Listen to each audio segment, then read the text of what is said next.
भक्तजनों, माताओं, बहनों, सादर जय श्री कृष्ण। हमारे YouTube चैनल में आप सभी का बहुत बहुत स्वागत है। मैं हूं आपके साथ आचार्य धर्मेंद्र शास्त्री। आज हम आपको कार्तिक माह के 28वें अध्याय की कथा सुनाने जा रहे हैं। आपसे अनुरोध है कि इस कथा को अंत तक जरूर सुनिएगा और अधिक से अधिक लोगों को शेयर भी करिएगा। कार्तिक का महीना सभी 12 महीनों में सबसे बड़ा पुण्यकारी और अक्षय पुण्य फल देने वाला महीना माना गया है।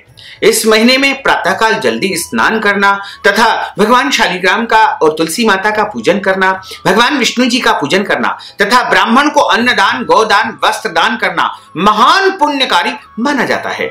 तो आपसे अनुरोध है कि कार्तिक माह का पुण्य लाभ अवश्य ही प्राप्त करें। अब हम आपको कार्तिक माह के 28वें अध्याय की कथा सुनाने जा रहे हैं। बोलिए गोपाल कृष्ण भगवान की जय, श्री वृंदावन बिहारी लाल की जय।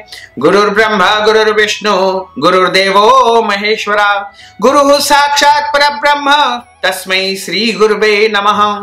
कृष्णाय वासुदेवाय हरये परमात्मने प्रणतः क्लेशनाशाय गोविंदाय नमो नमः। वसुदेव सुतं देवं कंसचाणूरमर्दनं देवकी परमानंदं कृष्णं वंदे जगद्गुरुं। जय जय श्री राधा रमण, जय जय नवल किशोर, जय गोपी चित चोर प्रभु, जय जय माखन चोर। मात मेरी श्री राधिका, पिता मेरे घनश्याम, इन दोनों के चरणन में मेरा बारंबार प्रणाम, मेरा बारंबार प्रणाम, मेरा बारंबार प्रणाम। मोहिनी मूर्त श्याम की वो मन रही समाय, जो मेहंदी के पात में लाली रही समाय।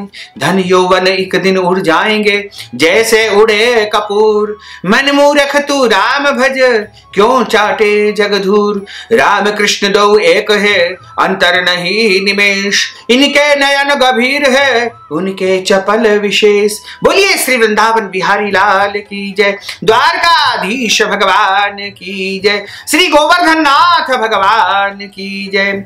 पढ़े सुने जो प्रेम से वह हो जाए शुद्ध स्वरूप। यह 28वां अध्याय कार्तिक कथा अनूप। धर्मदत्त ने पूछा कि हे देवराज, जय और अजय अपने पूर्व जन्म में ऐसा कौन सा पुण्य किया जिससे भगवान विष्णु का रूप धारण करके वह उनके द्वारपाल बन गए। प्राचीन काल में वृण बिंदु की पुत्री देवहूति से कर्दम ऋषि द्वारा केवल देखने मात्र से ही 2 सुंदर बालक उत्पन्न हुए। उनमें से बड़े का नाम जय और छोटी का नाम अजय हुआ। बाद में देवहूति के गर्भ से भगवान कपिल देव का प्रागट्य हुआ।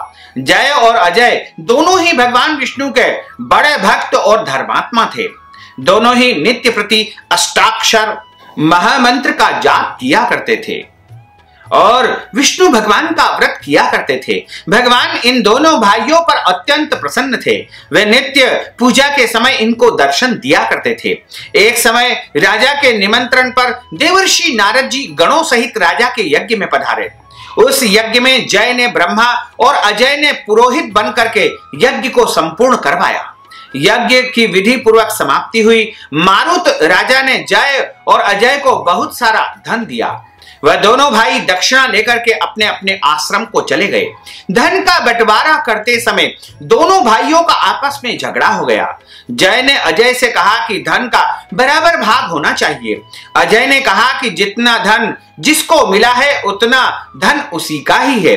तब जय ने क्रोध में आकर के अजय को श्राप दिया कि तुम धन लेकर के नहीं देना चाहते हो, इसलिए तुम ग्राह बन जाओ। अजय ने जय को दिया श्राप स्वीकार कर लिया और जय को श्राप दिया कि हे अभिमानी, तू अहंकारी है, जा हाथी बन जा। जब नियम पूर्वक दोनों की पूजा के समय भगवान उनको दर्शन देने के लिए आए तो भगवान ने श्राप मोचन का उपाय पूछा।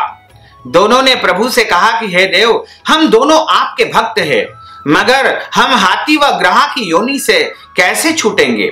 हे कृपा सागर, श्राप से हमारा उद्धार कीजिए।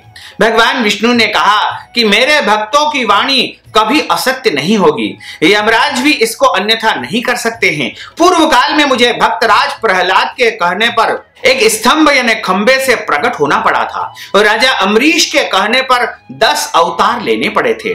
अतः तुम दोनों अपने श्रापों को भोग करके मेरे लोक को प्राप्त हो गए। इतना कहकर भगवान विष्णु जी अंतर्ध्यान हो गए। फिर वह गंडकी नदी के किनारे ग्राह यानी मगर और हाथी के रूप में हुए। पूर्व जन्म का स्मरण रहने के कारण इस योनि में श्री भगवान विष्णु का व्रत नियम से किया करते थे। एक दिन कार्तिक की पूर्णिमा को वह हाथी स्नान करने के लिए गंडकी नदी में गया। तब पिछले जन्म का श्राप स्मरण करके मगर ने हाथी का पांव पकड़ लिया, तो हाथी ने भी विष्णु जी का स्मरण किया।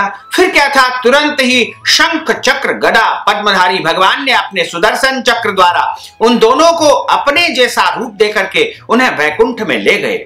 उसी दिन से उस स्थान का नाम हरि क्षेत्र के नाम से प्रसिद्ध हुआ।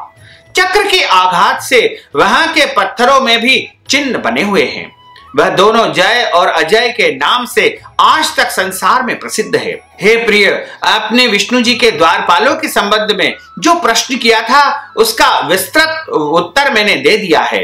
हे द्विज, तुम भी ईर्ष्या और द्वेष को त्याग करके विष्णु भगवान का व्रत करो। जगत के प्रत्येक जीव को समदृष्टि से देखो। तुला, मकर, मेष की संक्रांति में नित्य प्रति स्नान किया करो। तुलसी वन की रक्षा किया करो। एकादशी का व्रत किया करो। गो ब्राह्मण वैष्णव की सेवा के लिए हर समय तैयार रहा करो। व्रत करने वाले को मसूर की दाल और बैंगन के साग को कदापि प्रयोग नहीं करना चाहिए। हे धर्मदत्त, ऐसा करने पर तुम शरीर का त्याग करके लोगों के समान गति पाओगे। भगवान विष्णु को प्रसन्न करने वाले इस व्रत के समान फल देने वाला तीर्थ, दान और यज्ञ दूसरा कोई नहीं है। हे विप्र, तुम धन्य हो क्योंकि तुमने विष्णु को प्रसन्न करने वाला व्रत किया है, जिसका आधा फल तुमने कलहा को दिया। उसके बाद हम कलहा को वैकुंठ ले जा रहे हैं। तब नारद जी ने कहा कि हे राजन, इस प्रकार धर्मदत्त को विष्णु की भक्ति का उपदेश दे करके कलहा को साथ लेकर के भगवान विष्णु के पार्षद वैकुंठ लोक को चले गए और धर्मदत्त भी उनके आदेश के अनुसार भगवान की विष्णु की भक्ति में तल्लीन हो गए। जब उनका देहांत हुआ, उनका अंत समय आया, तो अपनी स्त्रियों के साथ में वो भी विष्णु लोक को चले गए। हे राजन, कोई भी प्राणी जो प्राचीन काल के इस इतिहास को कहता है या इस कथा को सुनता है, वह अंत समय में भगवान विष्णु के परम पद को यानी विष्णु लोक को प्राप्त कर लेता है। इस प्रकार कार्तिक माह के 28वें अध्याय की कथा का यहाँ पर समापन होता है। बोलिए श्री वृंदावन बिहारी लाल की जय, गोपाल कृष्ण भगवान की जय, श्री द्वारकाधीश भगवान की जय। अच्युतम केशवम राम नारायणम कृष्ण दामोदरम वासुदेवम हरे, श्रीधरम माधवम गोपिका वल्लभम, श्री जानकी नायकम श्री रामचंद्रम भजे, जानकी मनोहरम सर्वलोक नायकम, श्री शंकरादि सेवितम पुण्य नाम कीर्तनम, श्री राम राम राम राम राम नाम तायकम, रामा कृष्ण वासुदेवा भक्ति मुक्तिदायकम, रामा कृष्ण वासुदेवा भक्ति मुक्तिदायकम, रामा कृष्ण वासुदेवा भक्ति मुक्तिदायकम, रामा कृष्ण वासुदेवा भक्ति मुक्तिदायकम। बोलिए श्री वृंदावन बिहारी लाल की जय, श्री द्वारकाधीश भगवान की जय, श्री गोवर्धन नाथ भगवान की जय, श्री यमुने महारानी की जय, श्री राधे रानी सरकार की जय, श्री गोसाई जी महाराज की जय, श्री वल्लभाधीश की जय। धर्म की जय हो, अधर्म का नाश हो, प्राणियों में सद्भावना हो, विश्व का कल्याण हो, सनातन धर्म की जय हो, गौ माता की जय हो, नगर बस्ती की जय हो, आज के आनंद की जय हो, कल के आनंद की जय हो, परसों के आनंद की जय हो, बरसों बरसों के आनंद की जय हो।